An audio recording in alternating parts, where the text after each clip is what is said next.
Hi mga friend! Good afternoon po sa inyo lahat. May gusto po sana akong sabihin sa inyo. Mga tungkol sa panaginip po. At kung managinip po kayo ng mga maraming isda na nakasakay sa bangka, na ang bangka ay punong-puno ng isda at tumatalsik-talsik pa siya, darating ang araw magkakaroon ka ng kayamanan. At kung managinip ka naman ng puno na maraming boga na mangga o apple, darating din ang araw magkakaroon ka ng malaking mahalaga na pera. Makakamit mo yung mga pangarap mo sa buhay. At kung managinip ka naman ng maraming barya at mga gold pa, yayaman ka one day.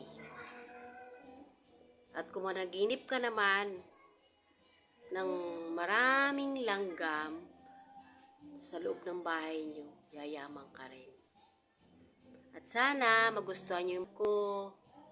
At wish ko sa inyo, sana yung managinip kayo ng mga ganyan para pagdating ng araw, maniniwala kayo sa vlog ko na yayaman kayo sa ganung panaginip. Lalo na pag nanaginip kayo ng maraming ginto na namimili ka, yayaman ka rin. Magkakaroon ka ng malaking halagang pera kasi nangyari po sa akin yun. I-share ko lang po kasi yung experience ko para malaman nyo na kahit papalo, pag nanaginip kayo ng ganyan, mayroon kayong pagkagising nyo na ano kaya ibig sabihin ng panaginip na yun. Pag nanaginip po kayo ng gano'n na maraming ginto, tapos namimili ka ng mga alahas, totoo po yan, magkakaroon ka ng one day, magkakaroon ka ng malaking pera.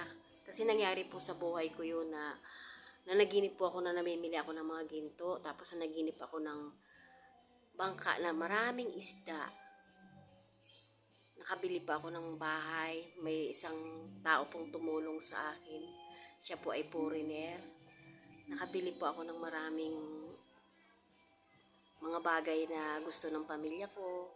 Nakabili ako ng sasakyan at bahay na mga halagang 1.3.